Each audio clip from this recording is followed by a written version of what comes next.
بسم اللہ الرحمن الرحیم۔ ایک بھائی کا سوال ہے کہ صدقۃ الفطر کب ادا کرنا چاہیے؟ میرے علم اور فہم کے مطابق اولا بہتر افضل یہی ہے کہ رمضان المبارک کے آخری ہفتے میں ادا کرنا چاہیے۔ صحیح بخاری کی حدیث ہے، عبداللہ بن عمر رضی اللہ تعالی عنہما بیان فرماتے ہیں کہ صحابہ کرام رضی اللہ تعالی عنہم عید الفطر سے ایک دن پہلے یا 2 دن پہلے صدقۃ الفطر ادا کیا کرتے تھے،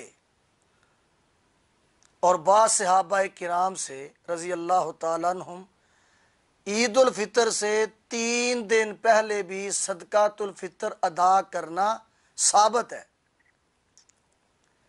صحیح مسلم کی حدیث ہے کہ آپ صلی اللہ علیہ وسلم کے زمانہ مبارک میں صدقۃ الفطر جمع کیا گیا، اکٹھا کیا گیا، اور اس کی نگرانی کے لیے، اس کی حفاظت کے لیے آپ صلی اللہ علیہ وسلم نے ابو ہریرہ رضی اللہ تعالی عنہ کو مقرر کیا۔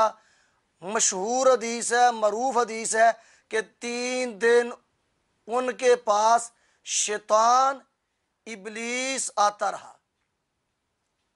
اور وہ پکڑ لیتے، پھر منتیں کر کے جان چھڑا کے وہ شیطان چلا جاتا۔ مشہور حدیث ہے۔ تو عید الفطر سے پہلے وہ 3 دن مسلسل آتا رہا شیطان ابلیس۔ 3 دن یہ ہو گئے۔ ظاہری بات ہے جمع کرنے پر اور اکٹھا کرنے پر بھی وقت لگا ہوگا۔ 3 دن تو اس سے پہلے آتا رہا۔ اس سے پہلے صدقۃ الفطر صحابہ کرام رضی اللہ تعالی عنہم نے جمع کیا تھا، اکٹھا کیا تھا، اس پر بھی 2-3 دن ظاہری بات ہے لگے ہوئے ہوں گے۔ تو اس حدیث مبارکہ سے کیا ثابت ہوا کہ صدقۃ الفطر عید سے ہفتہ پہلے بھی ادا کیا جا سکتا ہے۔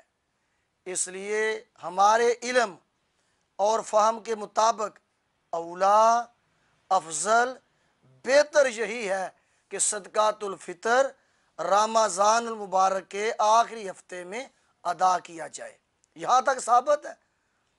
اگر اس سے پہلے بھی ضرورت پڑ جائے، کوئی محتاج آ جاتا ہے، غریب آ جاتا ہے، تو آپ کے پاس طاقت نہیں ہے کہ اصل مال سے اس کے ساتھ تعاون کرے، صدقۃ الفطر ہی ہے، تو بامر مجبوری، بامر ضرورت عید الفطر سے 1 ہفتے سے پہلے بھی ادا کیا جا سکتا ہے۔